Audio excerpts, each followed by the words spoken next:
So Wow. you are going to morph depending on the ideas that you surround yourself with. And that's why I'm such a voracious reader, because I spend way more time with writers than I do even with my friends, just because, the sheer amount of time I dedicate to reading. Absolutely. And it's so true is I found that in my own life as well. And I think Tony puts it perfectly. He says that most people rise to the expectations of their peer group.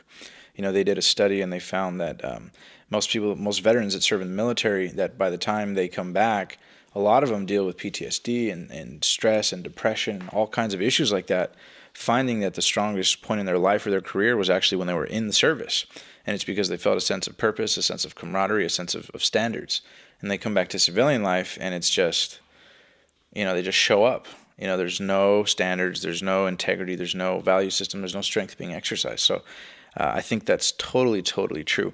Was that a conscious effort for you to surround yourself with better people, or did it naturally just start happening as your thoughts kind of shifted into wanting to take control of your life? It wasn't in the beginning. In the beginning, I really was hanging around with people that made me feel good, and they fed into the king of remedial jobs phase that I was in. I wanted people that looked up to me. I wanted people that I was in my chosen craft that I was better than. I wanted people that made me feel like I'd sort of already made it. And that's just like death. Like Absolutely. Doing that is so stupid. And if I could go back in time and challenge myself and put me around people that like blew me away, but people who are better than me really made me feel insecure, and that insecurity really did eat at my ability to perform. So it's actually pretty interesting because you do have to find that balance. I don't think people should try to silence the negative voice in their head, but I also don't think they should succumb to it. I think you should listen to the negativity because it will call out shit that's real, right? You're not working hard enough. You're not good at this. Yeah, you're absolutely right. But if I let that affect how I feel about myself, now it becomes self-destructive. So that voice has got to be like that voice of clarity. It's got to be oh shit, okay, that's the thing I need to work on. Got it. It's got to be a counselor, not a jailer.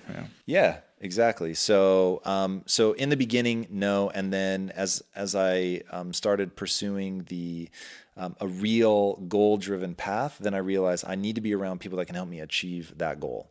And the good news is, it's not like, oh, I'm hanging out with these people that can help me achieve my goal, and I don't like them, and they're jerks. It's like you find beautiful, amazing people that can help you with that. It's not like you're choosing between good people that won't help you on your path and bad people that will. It's like you find the most amazing, beautiful, uplifting, inspiring human beings that make you feel like a better version of yourself, and you feel like better about yourself and life just being around them. And by the way, they think in this positive way that's like moving you towards your goals, and it's rad. So that was the shift. And then it was like, once you get that first taste of, whoa, this person is making me a better version of myself. Like, I want to be around other people like this. And I want to be that for somebody else. Like, I want to light them on fire and be like, yo, you can do this. Like, we got this. And that fits so well with my natural personality of, I love seeing other people win. So it was such a sketchy place for me to be, where it was like, I felt bad about myself if they were better than me, but yet I wanted them to win. It was like, ew, super weird. So you just have to change what you build your self-esteem around. Did you ever go through depression before you made that shift, or any kinds of internal conflicts? What's interesting? If I describe to you my behavior during a certain period of my life, you're going to say, whoa, you were depressed. I didn't identify as being depressed at the time. I felt lost. And I guess the only thing... A lot of people feel that, at that early age. Yeah, the only thing that maybe I would say is the reason it didn't feel like depression to me was... I wasn't unhappy. I just felt like I don't know how to get where I want to be.